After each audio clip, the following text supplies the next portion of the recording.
जी वो कह रहे हैं कि कुछ वीडियो जारी करेंगे लेकिन कल करेंगे। सिसोदिया ने आज जो प्रेस कॉन्फ्रेंस की उसमें वो यही बात बोल रहे थे। कब अच्छी बात है, वो कभी इंतजार करते हैं, इंतजार करते हैं, कोई भी वीडियो जारी करे। प्रीति जी, मेरी डिमांड उस वीडियो की है मेरी डिमांड उस वीडियो की है जिसमें उनके विधायकों की खरीद फरोख्त के लिए पैसे के आदान प्रदान की बात हुई हो, ये वीडियो की मैं बात कर रही हूँ। बाकी तो वो क्या वीडियो करेंगे उससे लेना देना हरिशंकर गुप्ता जी, देखिए प्रीति जी, दिल्ली की नागरिक होने के नाते मैं कह सकती हूँ कि आम आदमी पार्टी ने पूरी राजनीति और एक स्वच्छ राजनीति जो हो सकती थी उसका मखौल बनाकर छोड़ दिया है। तो आप ये कह रहे हैं कि ईमानदार राजनीति का वादा किया और सबसे बड़ी भ्रष्टाचार वाली राजनीति लेकर सामने आ रहे हैं। बहरहाल अब मैं हरिशंकर गुप्ता जी का रुख कर लेती हूँ। हरिशंकर गुप्ता जी, अभी कांग्रेस की स्थिति है कि वो न 3 में है न 13 में है, लेकिन जो मौजूदा पर्सपेक्टिव में अभी श्रीवास्तव को भी आपने सुना, मनोज जी को भी सुना और अभी आपने हमारे साथ अकील खान साहब भी हैं उनको भी सुना, ये सब क्या चल रहा है दिल्ली की राजनीति में? नहीं, पहली बात तो ये आपका जो आपने भी जुमला कह दिया मोदी जी की तरह से कि 3 में नहीं 13 में नहीं, ऐसा कैसे लगता है आपको? आज भी देश की 1 नंबर राष्ट्रव्यापी पार्टी यही है। भाजपा तो आज तक राष्ट्रव्यापी नहीं हो पाई। दिल्ली में कांग्रेस पार्टी कहाँ है? हाँ, दिल्ली में कहीं नहीं है। नहीं तो ऐसा कहिए ना, आपने तो ईफ लगाया ना बट लगाया, बीच में उछेड़ दिया उसको। चलिए ठीक है, हाँ तो दिल्ली की बात कर रहे हैं, दिल्ली में हो जाएगा। 15 साल दिल्ली में सरकार भी रही है ना, 15 साल दिल्ली में कांग्रेस की सरकार भी रही है, ये भी कह दीजिए साथ साथ। 25 साल से बीजेपी की सरकार दिल्ली में नहीं है, ये भी साथ साथ कह दीजिए। ठीक है, आना जाना लगा रहता है, उसमें 70 साल कांग्रेस का राज रहा, 10 साल मोदी जी का राज हो गया, तो कौन सी आफत आ गई? बोलिए। हाँ जी, देखिए मेरा कहना यह है कि पहले दिन से ही कांग्रेस पार्टी ने सबसे पहले केजरीवाल की शराब नीति पर प्रश्न चिन्ह और सवाल खड़े किए थे, और अंततोगत्वा केजरीवाल को यह नीति वापस करनी पड़ी और कांग्रेस की जो नीति थी उसको वापस लाना पड़ा।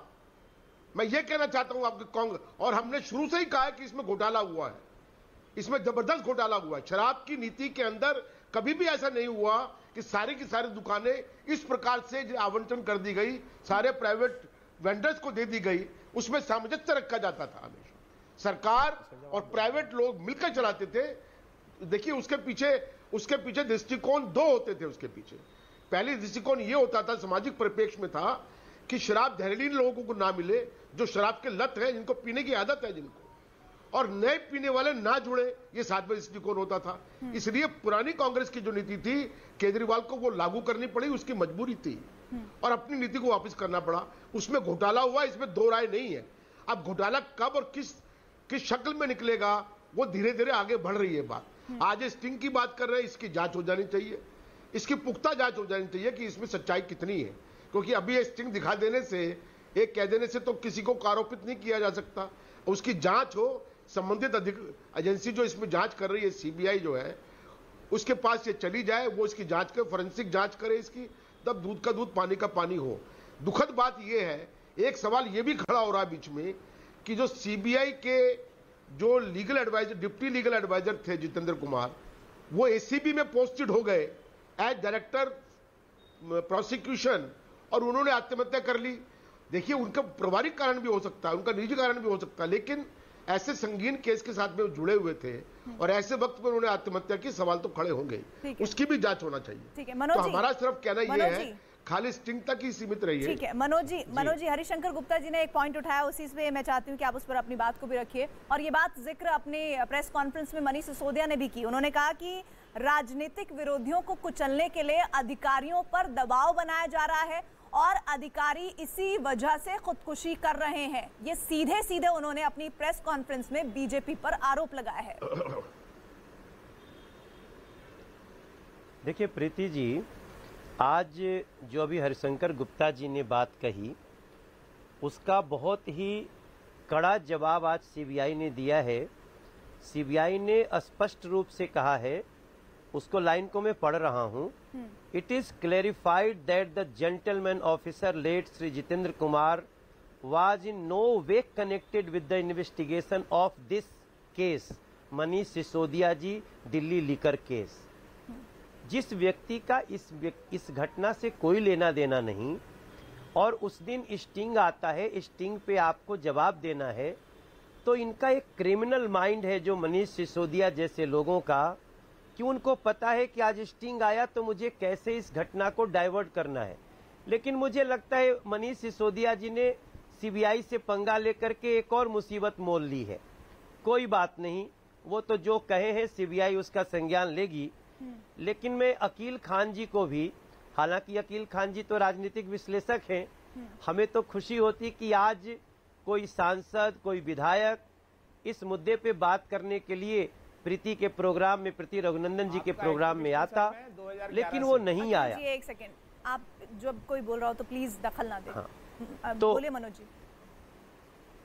मैं हमेशा जब भी बात करने आता हूं, कोई सांसद या विधायक होते हैं, आज मैं कहीं भी बात कर रहा हूं तो कोई आम आदमी पार्टी का नहीं आ रहा है बात करने, सबसे बड़ा शंका। दूसरी बात, आपको जैसे अभी अकील भाई ने भी कहा कि एफआईआर किया है सीबीआई ने जांच करने के बाद, नहीं, ये सत्य नहीं है। जो पहली एफआईआर है उसके बाद जांच हो रही है और अभी जांच जारी है। आपको मैं एक लाइन बता दूं, आज सीबीआई ने यह भी कहा है कि the excise policy case is under investigation, as such no clean chit has been given to any of the accused. किसी भी 14 एक्यूज है। और प्रीति जी जैसा शुभ्रास्ता बोल रही थी, बिल्कुल सच्ची बात है। हम लोगों को डिबेट में अपनी अपनी बातें करनी चाहिए। मैं एक बात कहते हुए अपनी बात समाप्त करना चाहता हूं और एक प्रश्न छोड़ना चाहता हूं आम आदमी पार्टी के लिए कि क्या स्टिंग किया हुआ ऑडियो और वीडियो, इस पर भी इसको डाउट से देखा जाएगा?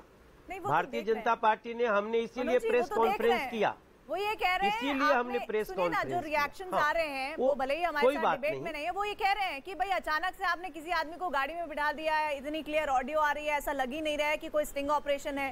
साधारण से आदमी को बिठाकर एक बहुत ही आसानी से हासिल किया गया स्टिंग लग रहा है, ये आम आदमी पार्टी कह रही है। बहरहाल मैं आपके पास आऊंगी, लेकिन इस बीच मेरे साथ इस्लामिक स्कॉलर हैं और अन्ना हजारे समर्थक हैं, मुफ्ती शमून कासमी जी।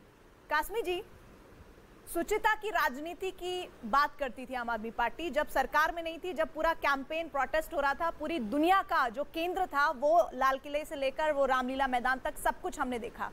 आज जिस स्थिति में खड़ी हुई है आम आदमी पार्टी, आपको क्या लग रहा है, ये स्टिंग ऑपरेशन असली हकीकत है?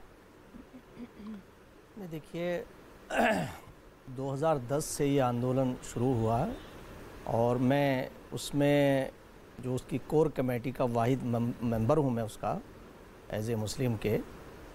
मनोज तिवारी जी भी रामलीला ग्राउंड पे आए थे और हम रामलीला ग्राउंड से जब एक आवाज़ देते थे देश को, और जो करप्शन फैला हुआ था पूरे देश में, पूरा सिस्टम सड़ गया था, उसे साफ करने के लिए तो जो 11 लोगों के सिग्नेचर हैं जो हमने एफआईआर दर्ज कराई थी जंतर मंतर थाने पर, उसमें स्वामी रामदेव, अन्ना हजारे, अरविंद, प्रशांत जी, किरण बेदी, मैं और स्वर्गीय स्वामी अग्निवेश जी।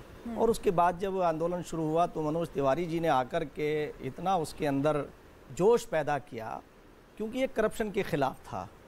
और आपको बताएं प्रीति जी कि जब ये पार्टी बनी है तो हमारी जो आखिरी मीटिंग जब हुई, जिसे मैं छोड़ के आया था, हमारा इख्तलाफ इस पे था कि हमारी लड़ाई करप्शन से है।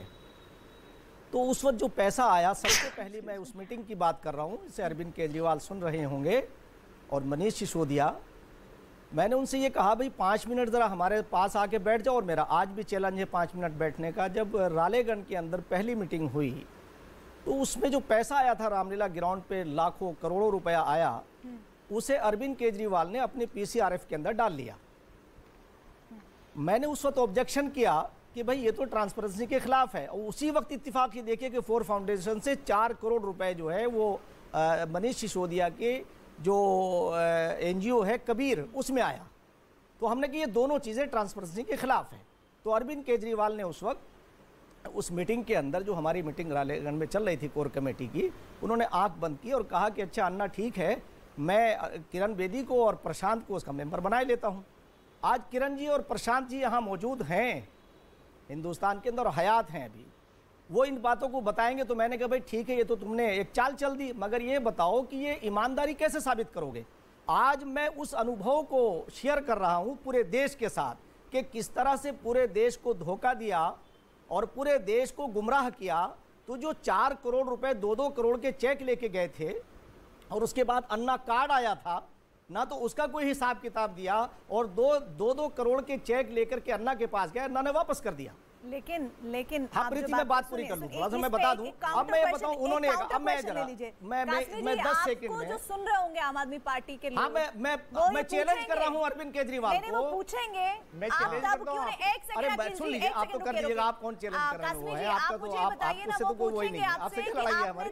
हमारी लड़ाई कोई आपसे। अरे कास्मी जी वो आपसे पूछेंगे कि आपने तब क्यों नहीं आवाज उठाई, नहीं हमारी आवाज क्यों नहीं आवाज उठाई, आप ये आज क्यों उठा रहे हैं? वो आपकी इस बात की टाइमिंग पर सवाल उठा सकते हैं। आपके मोबाइल पे भेजता हूं, उस वक्त जो ऑब्जेक्शन था हमारा, आप कुमार विश्वास और मनीष सिसोदिया से खुद पूछ लीजिए फोन करके। अभी मैं फोन मिलाता हूं, मनीष सिसोदिया अगर इनकार कर दे तो अभी छोड़ दूंगा सारी चीजें। अगर मनीष सिसोदिया जिस वक्त पार्टी बनी, अरे एक मिनट मेरी बात पूरी कर लीजिए, पूरी बात। अकील खान देखो, आप मैंने नहीं टोका आपको, अब मैं अपनी बात कर रहा हूं। ये मौजूद मैं भी अन्ना हजारे के मूवमेंट से हूं, 5 दिन का अनशन मैंने भी किया था अन्ना के साथ में, मैं भी उस टाइम से साथ। अब सुन लीजिए, अपनी बात कह लीजिए। अरे आप अपनी बात कह लीजिए, मैं आपको इनकार ही नहीं कर रहा हूं किसी चीज का आपकी। मैं तो सिर्फ ये कहना चाह रहा हूं कि हमारी उसमें मीटिंग में ये था कि भाई हम अलग से अगर पार्टी बनाते हैं तो आप क्या करेंगे? तो क्या हम गाड़ी भी नहीं लेंगे, हम सारी फैसिलिटीज नहीं लेंगे। और फिर ऐलान किया जब इलेक्शन जीत करके आए तो दिल्ली के लोगों को, बल्कि देश के लोगों को गुमराह किया। आज मैं पूछना चाहता हूं, 400 गुनी तनख्वाह किसने बढ़ाई? किसने जो है वो सारी फैसिलिटीज ली? 21 करोड़ का स्विमिंग पूल किसने बनाया? और अगर आज शराब माफियाओं को 2% से 12% बढ़ा करके उन्हें कमीशन दिया, तो क्या ये ईमानदारी का अनुकूल है क्या? एलजी के बारे में पूछना चाहता हूं, आप सुन लीजिए, मुझे बात पूरी करने दीजिए। आप मुझे बात पूरी करने दीजिए। आप मुझे बात क्यों नहीं कर रहे हैं? देखो आप बताइए, आप अगर रियली मैं बता रहा हूं, मेरी बात पूरी करने दीजिए। ईमानदार हैं तो सबको आप मैं अभी वही कहना चाह रहा हूं, बात कीजिए ना। एलजी की क्यों नहीं बात कर रहे हैं आप इस टाइम? आप सुन लीजिए। अरे आपसे तो बात नहीं, मैं तो मुखातब इस वक्त मनीष सिसोदिया से हूं। देखिए, मैं जब मनीष सिसोदिया इतने बड़े ईमानदार बनते थे और ट्रांसपेरेंसी के मास्टर थे, मैं तो ये कह रहा हूं, अरे तुम्हें तो पता ही नहीं ना भाई कुछ, आपको तो पता ही नहीं। आप मुझसे मत लड़ो, मैं लगातार साथ में हूं। अरे भाई आपका कोई ऑन रिकॉर्ड तो कोई चीज दिखाओ। अब मेरा ऑन रिकॉर्ड है कि मैं कोर कमेटी में जगह जाकर के हम लोगों ने आपसे के खिलाफ काम किया है पूरे दिल्ली के अंदर। मेरी बात पूरी करने दीजिए, आप जवाब दीजिए ना इस बात का। मैं था वहां पर, आपने रोकी। 12 साल से दीजिए, मैं अपनी बात आप मेरी बात का जवाब दीजिए। अकील जी ठहरिए भाई, ऐसे मत कीजिए, ऐसे मत कीजिए। देखिए हमारे दर्शकों का समय खराब होता है। आप दोनों में से किसी की आवाज नहीं जाएगी, आप दोनों में से किसी की आवाज नहीं जा रही। मैं एक ब्रेक ले रही हूँ, मैं एक ब्रेक ले रही हूँ। सर आप ब्रेक के बाद अपनी बात को पूरा कीजिएगा। एक ब्रेक में ले रही हूँ, लेकिन शुचिता की राजनीति का दावा करने वाली आम आदमी पार्टी क्या आज भ्रष्टाचार की नींव पर खड़ी है? सवाल बहुत अहम है, क्योंकि आरोप भारतीय जनता पार्टी ने लगाए हैं और जवाब आम आदमी पार्टी को देने हैं। एक ब्रेक के बाद